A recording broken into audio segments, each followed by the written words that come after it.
Alam niyo, sa tuntunin namin, pag nag-open, pwede namin silang pa-aresto para bumalik eh. May ganun ba kayo? Oo, nasa rule namin. Pero hindi na namin ginawa. Siyempre. Dapat talaga na pinaaresto ng majority itong minority bloc na nag-walk out na tinagurian na ngayon na walk out 11. Ayon po kasi kay Senador Marcolita, pwede daw ipaaresto itong mga nag-walk out. Ayan na po. Sana tinuluyan tong mga animal, no? At tinawag naman ni Attorney Salpanilo yung mga nag-walk out na mga isip bata. Parang mga batang isip tong mga to. Nag-walk out pagkatapos matalo sa debate, sabay sumbong sa kanilang nanay. Itong walkout 11 nagsumbong dun sa mga media. Nagpa-feeling biktima ang mga hinayupak. Alam mo, sa akin nga pwede talaga yun harangin ng Senate Sergeant at Arms at ipadlock yung Senado. Hindi pwede kayong umalis. May session tayo. Saka na kayo magsilayasan kung mag-adjourn tayo. Ang ginawa ho nila, nagsilayasan. Hindi pa nag-adjourn habang nagsasalita ang Senate President. At naiwan si Tuta Soto doon. Magandang tanghali po sa ating lahat. Palike po muna. Pa-share, pa-subscribe. At pakipindot po ang inyong mga notification bell para lagi po kayong updated sa mga video. Malaking tulong na po yun. Pag-share, pagpindot ng notification sa aming mga political vlogger na hanggang ngayon ay nakipagbuno pa rin para sa katotohanan.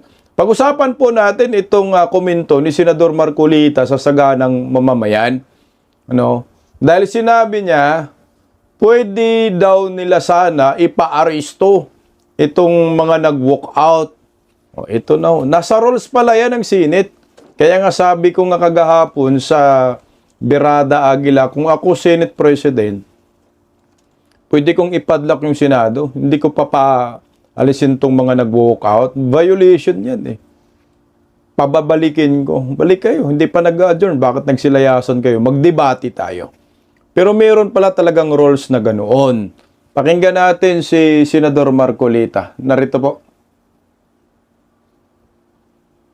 San, puntahan na natin. Ito bang nangyaring, sa inyo pong paningin lang, personal nyo muna, San, sa inyo pong pagtingin kumbaga, hindi nakaplano, biglaan ba yung nangyari walkout kahapon? Ako sa palagay ko, premeditated yun Ganun mo ba? Kasi wala namang masama dun sa motion ng aming SP, Alan, dahil ang sabi niya, i-take up na natin sa floor. Opo. Ang kinang pinagsisintimientuhan, ite-take up sa committee dahil doon i-refer. Hindi pa nga organize ang committee. So, paano mo i-refer? Sabi nila, hindi pa organize. Sino nag-refer? Kaya nga, may motion nga na i-take up. Sa kabatiran lang po ng ating mga kabay, kasi kami po, mga pangkalan, hindi naman naintindihan yung rules ng Una, hindi naman alam yung rules ng Senado. Po. Pag sinabi pong i-take up, Stop muna tayo doon. Doon ako sa sinasadya ba? Planado ba yung pag-walk out ng minority? Ako para sa akin, planado po ito. Sa akin lang Kasi nagtatantram sila, marami silang alibis, maraming pasakalye, tapos sabay humarap sa mga media, tapos nagpasilpi ang mga animal. Planado. Tapos pinalabas nila, feeling biktima sila. May mga post pa sila na sabi, tagumpay! Mga hinayupak na to. Tingnan mo tong picture na ito. Ito yung after mag-walk out, nagpagkatapos magpa-interview sa mainstream media tong mga animal na mga bastos na mga senador. Tingnan mo ang tamis ng ngiti ng mga animal. Si Yonti Virus. At tinamaan na wala kayong legal background. Pati si Erwin Tulfo. Yan ba? Yan ba yung mga biktima? Yan ba yung mga nasaktan? Wala. Sila po ay nanggulo lang sa Senado at planado po ito. Hindi na po tayo magtataka na sa mga oras na ito, nagpaplano na naman itong grupo ni Tuta Soto at ni Pinky na magkudita labang kay Senator Alan Peter Cayetano. Pero sa ginawa nila pag-walk out, malabo na po sila makahikayat na punta tayo dito mga senador, kuditahin natin si Cayetano. maganda nga ho na yung direction ni Cayetano pero ginugulo pa rin ng mga animal na ito. Sa akin, planado po yun. Okay, tuloy po natin. Sa floor, ano po mangyayari? Ano po gagawin? Pagdidibatihan namin sa floor, kaming lahat. Yung may kontra at saka isang ayon, so magdidebate po muna kayo. Magdidebate muna. Pagkatapos, pagkatapos ng debate, merong magmo-motion to adapt. Okay, iba po yung i-adapt. Iba po. Kasi yung i-adapt po yung motion niya, di po ba? Ano po ba yung motion niyo muna? Teka lang muna, Sen. Yung motion ko nga is to introduce a particular amendment on Section 41 na ito yung mangyayari na ang isang senador sa isang mahigpit na o ibang mga kaso o rason ay pwede siyang humalo, magparticipate o bumoto sa mga ginagawa namin sa plenaryo o sa komite sa magitan ng teleconferencing o video conferencing o anumang gamit na digital or remote. Yes. So pag-participate siya, maaari kung saan man siya naroon, pwede siya mag-participate. Ayun naman, hindi lang naman para sa majority. Lahat po kayo makikinabang. Halimbawa, yung isa sa kanila, hindi naman, huwag namang mangyari. Kunyari, nasa ospital. Pero gusto niya, dahil bill niya yun, halimbawa, gusto niya kahit papano, marinig ang kanyang sasabihin. Pwede. Kasi ang physical presence niya, wala eh. So pwede siyang mag-zoom kung gusto niya. O kaya, kahit phone patch lang, o mag-text siya, kaya.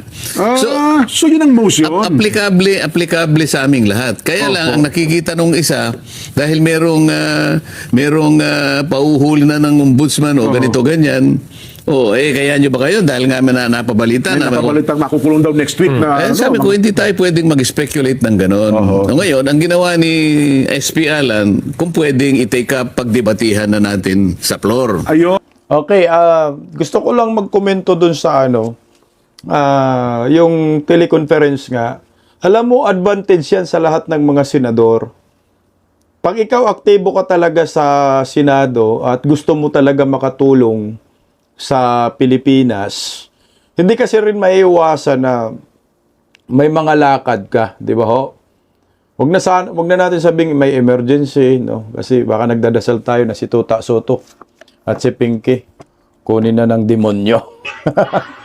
Yung mga lakad lang, mga senador, mahilig bakasyon, di ba ho? So yung iba, kagaya ni Pacquiao, kunyari, di ba si Pacquiao, kung naipasa ito sa panahon ni Pacquiao, mukhang walang absent si Pacquiao kasi si Pacquiao nagtitraining nagbuboxing. Pwedeng mag-attend si Pacquiao via teleconference. Yun yung magiging advantage. Kung kayo naman magbakasyon, saan kayo magpupunta, yun yung magiging isang paraan para ikaw na senador, kahit hindi ka nakapunta dyan sa session, ay makapag-participate ka. Kasi nga, ngayon ay nasa digital age na tayo. Kailangan na natin mag-upgrade. Kailangan na nating sumabay sa teknolohiya. Ang problema nga lang po, itong si Bindalo, Erwin Tulfo, pati itong Kiko Pangilinan, nung Tiberos, kinukulayan nila. Dahil ang purpose daw nito ay para kay Senator Bato. Hindi ga ganun. Dahil itong amendments na gusto ng majority ay para sa pangkalahatan. Maraming mga negosyante dyan, kagaya yung mga Villar, di ba, magkapatid. Lagi po may mga busy ang mga yan Kung hindi makapunta sa session, pwede sila mag-teleconference. Pero hindi naman natin sinasabi na mayroon teleconference, kailangan na lang, hanggang dyan na lang. Pero may mga reason, yung mga excuses ba na hindi mo na talaga mapipigilan, na hindi ka na emergency, kailangan mo pumunta doon sa mga lakad. Pabor nga yan sa kanila Pero, itong mga hinayupak, ang daming pasakalye, tinuturo nila si Senator Bato at saka yung mga kasamahan daw na aarestuhin na kasi maglalabas ng warrant of arrest. Duda nga po ako talagang itong si Erwin Tulfo, kasama talaga yan, nila ni Buying, mga Tulfo brothers, para manggago ng mga kritiko, manggago ng mga kakampi ng mga Duterte dyan sa Senado. Mantakin mo, ipapakulong. Papakulong daw, ano bang mga kaso ang mga yan? Anak ng kagwang na to. Tuloy So lahat yun pwedeng pala. tumayo ngayon. Opo. Sige, ipagtanggol mo nga yan. Paano kung ako naman ang magtatanggol Kayo doon dahil naman ang ako naman ang tatanggol. may motion doon. Opo. Ayaw nila. Oho. Ngayon, gusto kong humanap ng isang magandang dahilan. Wala akong mahanap na dahilan kung ba't tayo nilang makipagdebate. Bakit ka pumunta ron? Bakit ka nagpaboto ng senador? Patay. Ayaw mo bang makipagtalastasan? Ayaw mo bang Bilang senador, yun talagang trabaho niya, di ba? Ayaw mo ipakita mo yung kaganapan na gusto mong mangyari. Seryoso naman tayo sa ating trabaho.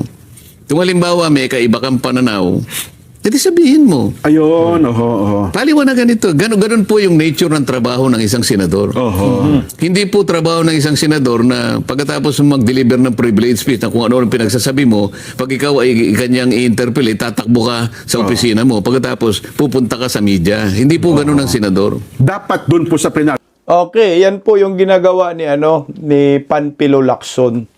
Kasi nga si Panpilo Lacson, pag meron siyang pag nagsasalita diyan sa plenaryo sa session hall, pagkatapos niya magsalita, sabay takas. Ayaw na magpa-interpolate, natatakot kay Senador Marcolita, pero hindi po kasi ganyan ang Senado eh. Pag ikaw meron kang manifestation na tinatawag, talaga gi-interpolate ka. Hindi po pwede hindi ka magpa-interpolate. Tsaka gusto ko po yung sinabi ni Senador Marcolita na kung ikaw bakit nagpabuto ka pa sa pagkasenador or bakit tumakbo ka pa sa pagkasenador kung ayaw mo makipagdebate. Mukhang hindi po alam ng Tuta 11 ang trabaho ng senador. Kung ano ba talaga ang ginagawa nila dyan. Sila po ay nakakahiya talaga sa totoo lang. Ang trabaho po ng senador ay makipagdebate ka. Sabi ko nga doon sa Berada Aguila, kapag may katwiran, ipaglaban mo. Kung meron kang inilalaban dyan sa Senado, kung iniisip mo yung kapakanan ng maraming Pilipino, kung talagang may pinaglalaban ka, makipagdebate ka. Kasi normal po talaga kahit saan, hindi lang naman sa Senado, pati sa Kongreso. Sa ibang bansa nga, nagsusuntukan pa eh. Sa Pilipinas din, meron din nagsuntukan. I think 1950s ba yun? Sa Kongreso naman yun. Kasi sa pagdidebate, normal po yan. Dahil tayo ay nasa demokrasya, merong minority, merong majority. So ngayon, ikaw naman majority, kung meron kayong ipinaglalaban, ilaban mo. Kasi hindi po kayo mananalo kung kayo ay magwo-walk out. Ang pagwo-walk out yan, isa lang ang ibig sabihin yan, sumuko kayo. Gumib up kayo. Talo kayo. Ina-admit na ninyo na talo kayo. Parang ano lang naman yan eh. Parang, what for example, sino ba yung mga varsity dito? Mga player. What for example, basketball. Halimbawa na lang natin sa basketball. O ngayon, may tournament. Schedule na ninyo ngayon, laro na. Nandun na yung kalaban ninyo. Nakahanda na, naka-warm up na, ready to fight na. Pero kayo, nang nakita po ninyo na magagaling sila, at ang sabi ninyo, wala, kulang kami, hindi namin kaya. Hindi kami dadating dyan. So, ibig sabihin, nagwo-walk out kayo. Ang tawag doon, default. Kung na-default kayo, matik yung talo kayo. Meron naman sa badminton, walkover naman yun. Pag mag-walkover ka, parang kagaya nito, walk out. Umalis ka sa laro, ayaw mo na maglaro, talo ka. Matik panalo yung kalaban mo. Ito yung nangyayari. Nag-walk out ang minority, panalo na ang majority. Yun. Tuloy yun. Parang lahat naka-record. Oo. Ayun. Paano marirecord yung pinagsasabi mo ron? Magpaparatang ka. Pagkatapos magpapasaring ka. Hindi po, dito po ito eh. Oho. Pero dun sa punto na para bagang binabanggit ka, hindi kayo magkaintindihan eh kasi iba ang pagkaunawa ng isang senadora, iba rin ang pagkakaintindi niya doon sa rules ninyo na idadagdag amendments na po naman ng rules ito sa napayagan, kayo nga binanggit nyo Natalakayin. natalakayin at kung ano man ang magiging resulta ng talakayan ng debate, tsaka lamang i-adapt. Oo, pagkatapos na ng katakot-takot na Ayun, debate, kung gusto oo. nila matapos kami ng alas 12 ng gabi, pagkatapos, pag na-exhaust na lahat, napakinggan na lahat, tsaka lang merong magmo-motion, Madam President or Mr. President, I move to adopt Ayun. the motion. So yun po yung iminotion naman ni SP Cayetano na I-debate lang muna. magdebate muna tayo. Bakit po kinakailangan i-divide ang House? Kasi ayaw nila, may mag-o-object eh. So para makapagsimula kami, let us divide the House. Yun ang parliamentary practice. Ayun. I-divide ang House na Ibig sabihin, magdebate. hindi. Papayagan nyo mag-debate. Pag sinabi mong Magbubutuhan, no, i-divide yung house kasi hindi nagkasundo eh. So, merong mga objection, may mga motion. Kailangan i-divide na lang yung house kasi hindi tayo nagkakasundo. At saka wala pang binago na roles. Pinag-uusapan pa nga, kailangan magdebate. Ang problema nga, itong minority, nagwo-walk out na. So, hindi pa nga naumpisahan ang debate, gusto nang lumayas. Failing nila, talo na kami, anak ng kamote. Wala na kaming dyan, Panama kay Marcolita. Isinuko mo na agad yung bandila mo. O ito, tuloy natin. Pwede pala silang arestuhin, no? Ipa-aresto sa Sergeant at Arms, yung mga nagwo-walk out, pipigilan. So, wag palabasin ng Senado. Kasi, hanggat nasa Senado ka, nasa premises ka ng Senado, may quorum pala talaga yan. Kahit wala ka sa session hall, basta nandyan ka sa Senado, may quorum. Pag hindi ka bumoto, kunyari, nagbotohan sila mga senador, tapos nag-walk out yung minority, yung walk out 11, tuta 11, hanggat hindi sila makalabas ng premises ng Senado, may quorum pa rin yung naturang session. Pakinggan natin si Senador Marcolita. pag sinabi ng presiding officer, division of the House. Yan, opo. So, sino ang pabor doon sa pagdebatihan na natin? Taas ang Yun, kamay. opo, yan, O, titaasan na ganyan. Bibilangin ngayon. Nakuha ng may gusto, 10.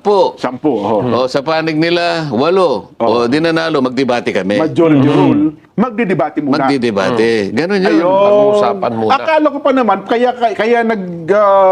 Pinalalabo nila ngayon kung ano-anong sinasabi nila. Liwanagin po ninyo, tingnan po ninyo yung transcript, pakinggan po ninyo Ayun. yung motion ni Senator Alan Cayetano. Kaya ako nag-iisip, hanggang kanina, ano kayang mabuting dahilan? O ano kayang dahilan nila? Ba't ayaw nilang makipagdebate? Ba't ka nagpaboto na senador? Ayaw mo naman palang makipagdebate. Correct. Ba't naman kayo naparatangan ng ad hominem anya yan? Na para bagang minalitura yung kapwa Ano niyo po senador. ba ibig sabihin ng ad hominem na yan? Yung ad hominem, meron kang inaaglahi na kasama mo. Na imbes na sagutin mo yung issue, binabaling mo sa iba. Wala po akong pinagbabalingan na yun. Sinasabi ko lang, ang distinction po, kilalanin nyo kasi nagtatalo kami, pinipilit nila na mag-concentrate sa Section 24, in-invoke na nga yung 136. Naswak doon dahil yun ang mismong tumutukoy sa amendment ng rules. Wala nang iba. Ayun. Ini-insist din yan ni Panpilo Lacson, Section 24. Kaso nga lang, nasita siya binara siya ni Cayetano. Hindi yan ang rules. Ang rules natin ay Section 136. At sinigundahan naman yan ni Senator Loren Ligarda. Wala, nanggulo lang talaga itong minority. Iyan yung palatandaan na wala tayong panama sa debate. Si Lacson, hindi man niya nakikipagdebate, lumalayas nga yung animal na yan eh. Si Bindalo naman, feeling naman siya ang galing, journalist ako!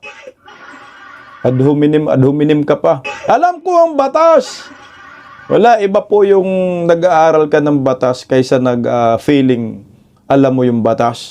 Iba po yung abogado na nakapasa sa bar exam kaysa naman sa isang tao na feeling abogado. Iabugago nga eh. Walang ganun. Siguro, grandstanding, tantrum, pwede yan si Bindalo. Pero yung pinag-usapan mo, legalidad, batas, wala silang alam.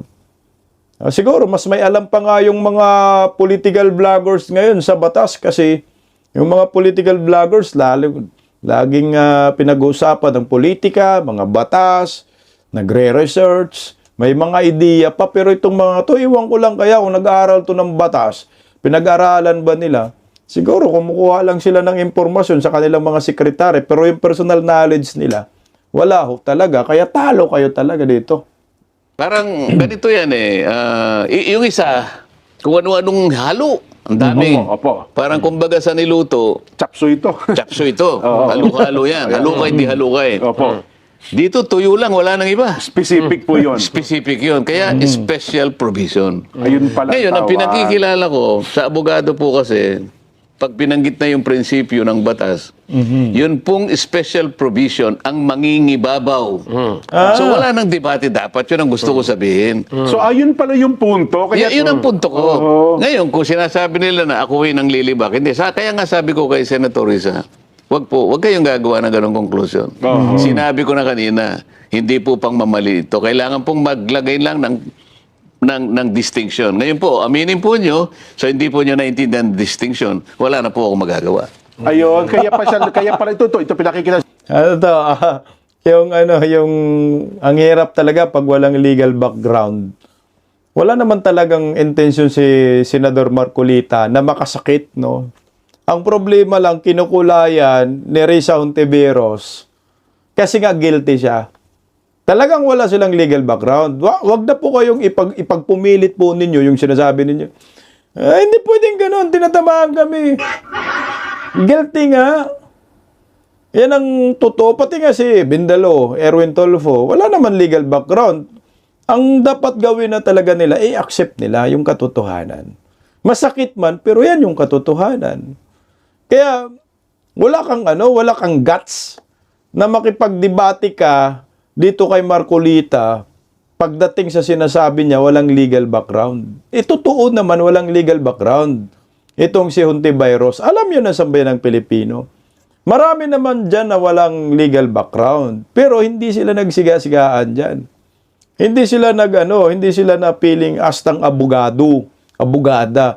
Alam nila yung limitasyon nila. Nalimbawa ko nga si Pinono.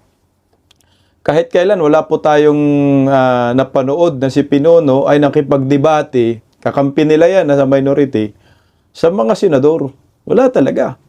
Dahil alam niya yung limitasyon niya, alam niya yung kakayahan niya. Yan ang nakikita natin. Merong iba na nakipagdebate, nag-i-equip, kaya nila yung debate.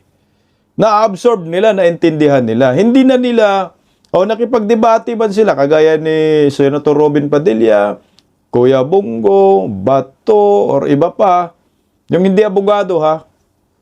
Iba kasi sa mga taong iyan, pag nakipagdebate sila, kapag alam nila na talagang hindi sila tama, nagmi-minor, no? Nagi-give up sila at pinaubaya nila at doon sa mga magagaling na alam ang batas, hindi sila nagaling-galingan.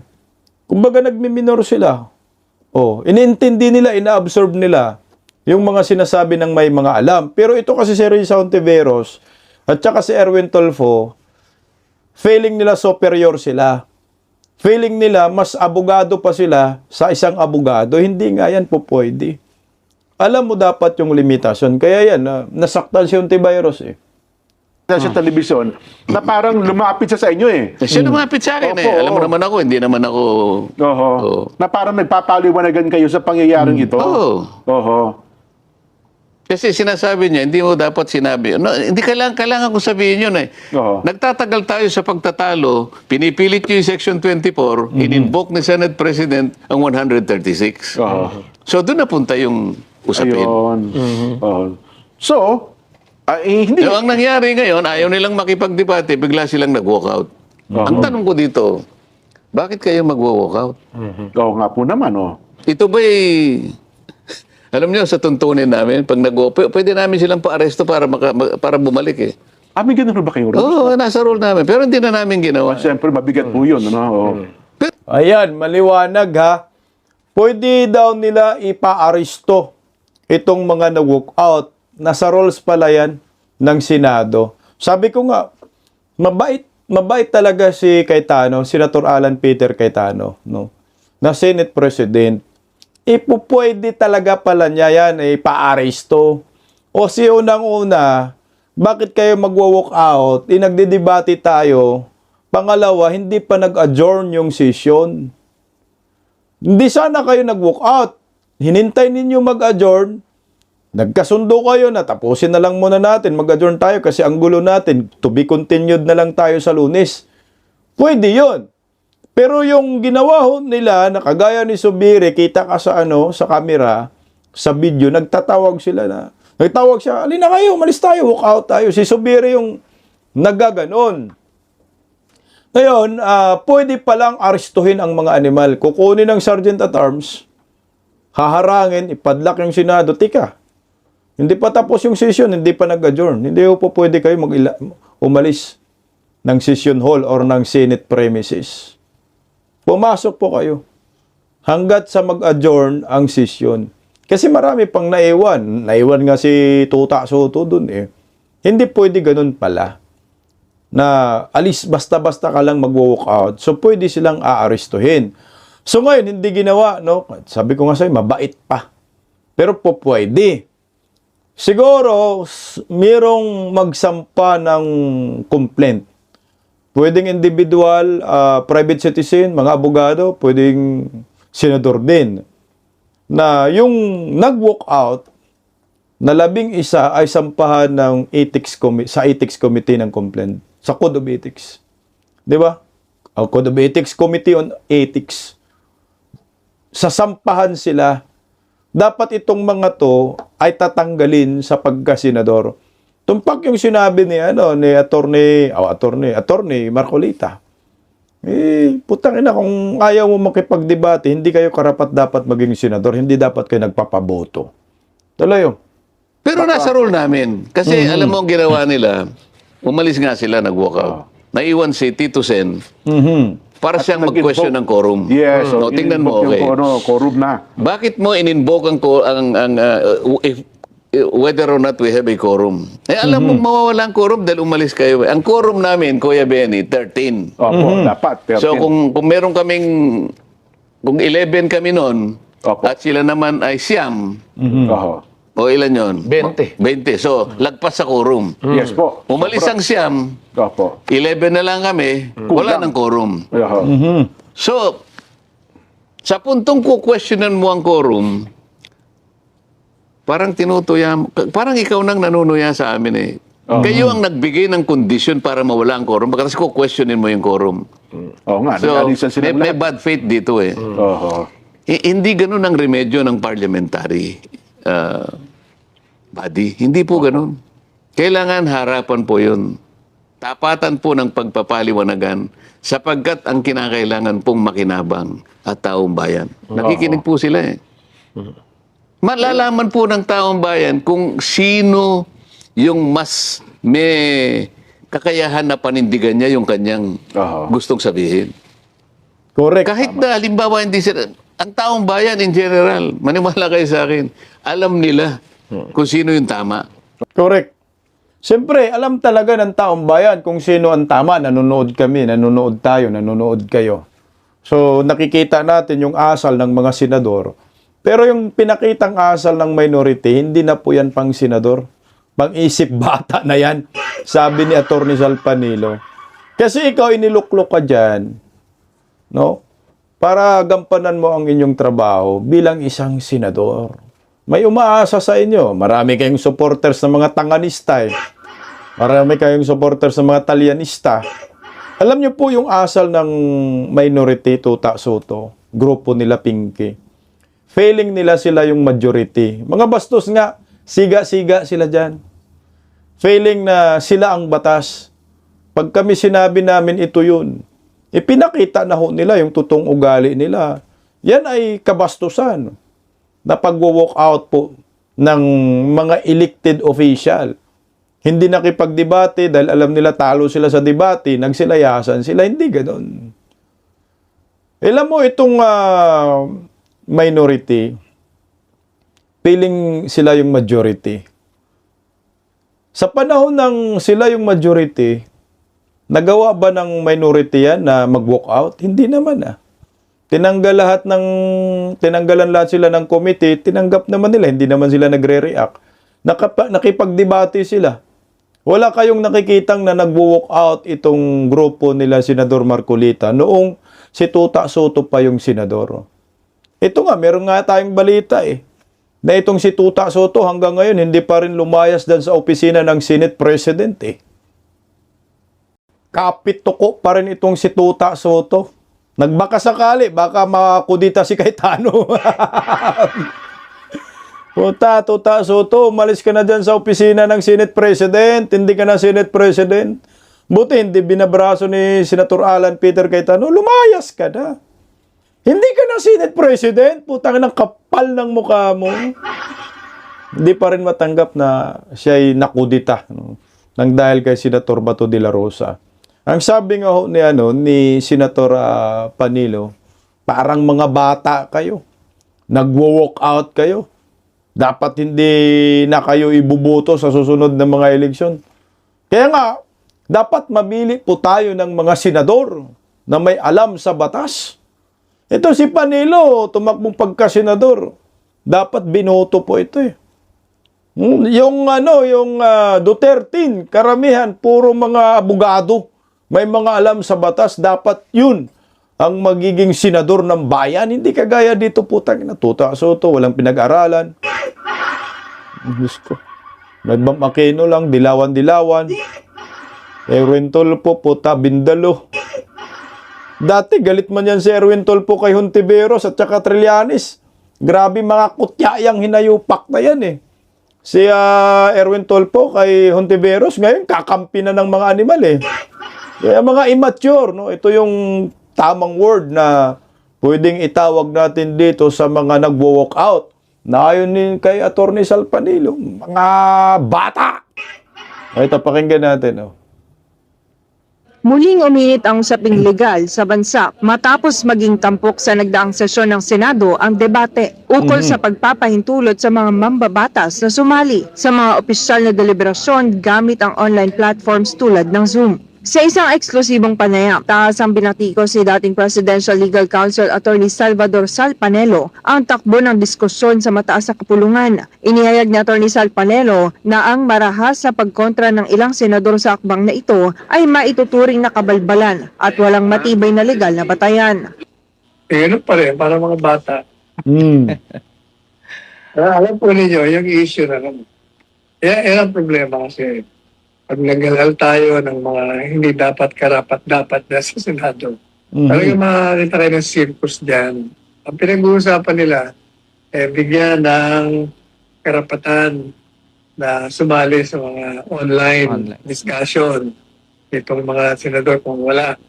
Unang-una, hindi ko nga maintindihan, dapat din yung pinag-uusapan. Kasi, pagiging halal na senador, hindi ko nga maintindihan, dapat din yung pinag-uusapan. Kasi, pagiging halal na senador, pwede ka mag-participate in whatever form. Kasama na yung online. Ipinaliwanag ng batikang abogado na bilang isang halal na opisyal ng Estado, ang karapatan at tungkulin ng isang senador na makibahagi sa paggawa ng batas ay hindi mawawala sa simpleng pagkakademanda o pagkakakulong. Partikular na kung wala pang pinal na hatol o conviction ang korte. Binigyang diin niya na ang perpetual disqualification mula sa pampublikong opisina ay umiiral lamang kapag napatunayang nagkasala na ang isang akusado sa ilalim ng pinal na desisyon ng hudikatura. Habang nakabinbin ang hatol, hindi dapat hadlangan ang kanilang partisipasyon lalo na't pinahihintulutan naman ito ng makabagong teknolohiya. Kahit nakakulong na yan, para sa akin bilang abogado, meron pa rin karapatan yan sapagkat hindi pa sila convicted Correct. Kaya dapat nga hindi na pinag-uusapan yan. Kumbaga, kasama yan sa trabaho na pwede mong gamitin ang online para mag-zoom ka, para makasama ka sa deliberation. Hindi dapat ipagbawal yan. Kung ulitin natin, kahit ka pa nakakulong, that will not divest you of your duty as a senator. Since pwede ka naman mag-zoom, at hindi payagan, hindi na kailangan humingi ka pa ng sa hukuman. Bakit? Naman kung sumali ka sa makaka-apekto ba yun? Sa pagkakulong mo? Tatakas ka ba dahil sa pag-zoom mo? Wala. Puro kabalbalan lang yung mga pagkontra. Sa kabila ng kanyang pagkadismaya sa kasalukuyang sitwasyon sa Senado, nagpahayag naman ng pag-asa si Attorney Panelo para sa hinaharap ng politika sa bansa. Binigyang diin din niya ang huling datos mula sa research survey na nagpapakita na binubuo na ng 53% ng mga Gen Z at Millennial ang kabuang bilang ng mga botanteng Pilipino. Ayon sa kanya, ang pag-usbong ng isang mas edukadong sektor sa elektorado ang magiging susi upang mapataas ang kalidad ng mga susunod na ihahalal na pinuno sa bansa. Ito si Jane Cognita, News Citizen Correspondent, nag-uulat para sa... Alam nyo, itong ginawa ng minority, drama lang yan. Talagang panggulo lang, optics, feeling biktima, sabihin nila, ginagago sila. Hindi eh.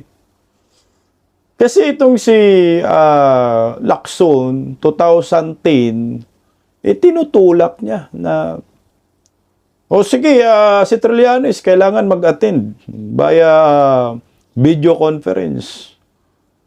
Itong si Tuta Soto, itong si Hontiveros at Pangilinan, ito yung resolusyon nila eh. Nakaperma sila dyan. O, tingnan niyo po. O, inutos, sinulong din nila. Mag-attend kayo. No? Kailangan pagbigyan itong si De Lima via teleconference. Nakaperma sila ni Pangilinan yan at si Hontiveros. So, hindi po ito bago. So, dati na talagang roles ito. Pero, nakapagtataka na kumukontra itong si Lacson, buhay pa naman yung animal na yan, Hontiveros, kasama itong si Kiko Pangilinan, kasama sila dyan noon, nagsusulong. Ito yung panlilito, no? Ng minority, kasabot sila Lacson. Bakit noon tinutulak ninyo yun? Gigil na gigil kayo. Pero ngayon kumukontra kayo. Puta, wala kayong mga prinsipyo. Yan ang maliwanag dyan. Ito ay planado. Kamalas nila dahil meron na ngayong social media. Pero kung wala pang social media, kung television lang, mainstream media, hindi natin malalaman na tinutulak rin pala noon nila ni Lacson, Kiko Pangilinan, Hontiveros, yung teleconference para kay De Lima at kay Trillanes. Kasi nga, ang reason din nila, hindi naman daw convicted. Same din. Kung yung sinabi ni Erwin Tulfo na ma-aresto, kahit sabihin na lang natin na a-arestoin lahat ng majority kasi yan naman ang talagang direksyon nila, no?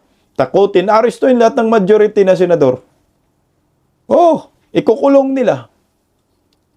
Pag nakulong ba, yan ay convicted? Hindi. Meron pa rin silang presumption of innocence. Tama yung sinabi ni Attorney Salpanilo, hanggat hindi sila convicted, may karapatan sila na gampanan ang kanilang pagkasenador. O, yung 13, ipakulong nyo lahat. Putang ina, pag ginawa nila yan, ang laking gulo sa Pilipinas. Ngayon, hinahinay na sila, si Robin Padilla, yan, di ba? Inasuhan na naman, obstruction of justice. Itong si Jingo Estrada, Joel Villanueva, si Escudero, ipaparisto talaga nila yan. Si Marcolita, naka-hold departure order na.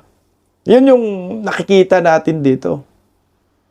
Pangbabraso, panggigibit, ang gamit, nakasangkapan ni Bongbong ay si Boyeng Rimulya. Tingnan mo, no? Yung nakikita noon, ang teorya natin, si Boyeng magagamit, labang kay Inday Sara. No? Pag hindi ma-impeach, kakasuhan si Inday. Kaso nga lang, hindi pwede makasuhan si Inday pag hindi na-impeach. Ang naisip natin, si Boyeng magagamit after Bongbong Marcos termino. Dahil ito ang magpoprotekta sa kanyang mga kalyado pag kinakasuhan. No? Ito na, maagang ginamit si Boyeng. Ginamit na panggigipit dahil nga, isang malaking kahihiyan sa isang nakaupong presidente na hindi niya kontrolado ang Senado. Sige nga, mag-isip kayo kung kaninong administrasyon na hindi niya kontrolado ang Senado. Wala kang maisip, di ba? Si Tatay Digong, kontrolado niya talagang Senado.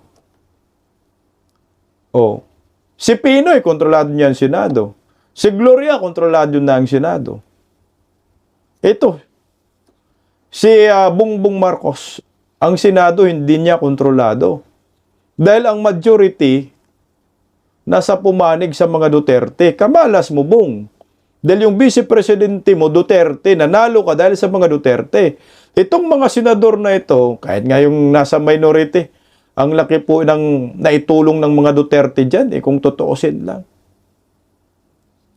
Yan ang malaking sapal. Kaya gumagawa sila ngayon ng hakbang. Paano ba natin maagaw ang liderato? Puta-tuta suto. Naisahan tayo ni Bato. Kaya sa Lunes, magtataka ka, meron na namang kudita na paplano. Ito, natuwa naman ako dito sa ang balita ngayon. Putya, si Erwin Tulfo feeling biktima.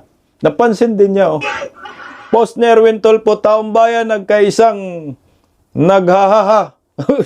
Sorry. Yan yung caption ni ng balita ngayon. Sabi, taong bayan, nagkaisang naghahaha sa FB post ni Senador Erwin Tulfo. 2 post po yan. Lahat nakatawa. Mantakin mo yung 107,000 na reaction, mga 80,000 po yung nakatawa. 16,000 lang, 10,000 lang yung may gusto sa kanya. So 26,000 out of 107,000. Anak ng kamuti. Isang nakakahiya. Wala, mga trapo Pero ito yung matindi, nagpo-post sila, alam nila na babatikusin sila. Alam mo itong mga to, yung freedom of expression at freedom of speech, sinusuppress nila. Kung matatapang kayo, tingnan nyo naman yung kanilang FB post. Lahat, yung comment section nakalak. Post ni Erwin Tulfo, ayan. Limited. Wala na. Nakalak na nga po talaga yung yung comment section dyan Lacson, nakalak ang comment section. JBR Sito, nakalak ang comment section. Tota Soto, nakalak ang comment section. Nakala ko ba mahal kayo ng taong bayan? Pero bakit takot kayo dyan? Sa comment section lang, takot kayo? Tangina. Wala. Mga trapo. Itong mga senador sa minority block, mga tuta 11, duwag 11, comment section, duwag na kayo. Buksan nyo yung comment section para maramdaman ninyo ang galit ng taong bayan sa inyo. Kasi nagmalaki kayo, kakampi namin ng bayan, tagumpay kami, tagumpay ang bayan. Dating sa comment section, black lahat lol. Yan ang patunay na sinusuka kayo ng maraming Pilipino, lalo na si Mig Zubiri, lalo nang madagdagan ang galit ng mga taga-Bukidnon sa kanya. Zero na talaga itong mga Zubiri dyan sa Bukidnon. Wala Trapo masyado, siya pa nga yung nagtatawag kung matapang kayo, buksan nyo yung comment section. Marami kayong supporters, di ba? Mga tanganista, talyanista. Kaso nga lang, wala talagang kumakampi sa kanila. Yan ang totoo. Sino ba ang kakampi sa mga senador na kumakampi sa mga komunista? Di ba Walang kakampi sa inyo. Sino ba ang kakampi sa mga senador na kumampi sa mga buhaya, malitagang, kumampi sa mga demonyo kawatan? Wala. Kaya nilak ninyo yung comment section dahil alam ninyo may backlash na mangyayari dahil sa pag-walk out ninyo. Dapat nga pala, pinaaresto kayo ni Senator Alan Peter Cayetano para mag-walk out na kayo forever, anak ng kamote. Paggising sa umaga, tanghali at gabi, nakikita ko ang post niya, ang hapdi. Paano nga ba to? Di ako makatanggi. Watch ko na lang at isipin ng mabuti. Bisdak Pilipinas. Bisdak, tinig ng katotohanan. Sa bawat vlog may laban sa kasinungalingan. Mulat ang mata, gising ang masa. Bisdak Pilipinas. Para sa bayan, gumigising sa diwa. Sa likod ng kamera,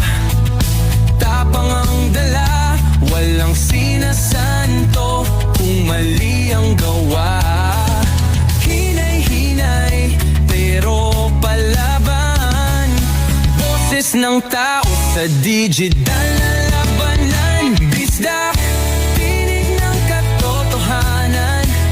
Sa bawat vlog may laban sa kasinungalingan. Mulat ang mata, gising ang masa.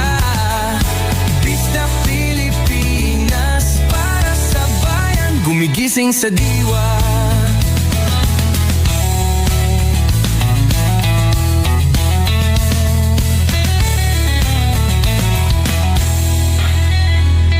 Hindi artista, hindi politiko, pero ang katotohanan, sigaw niya ay buo.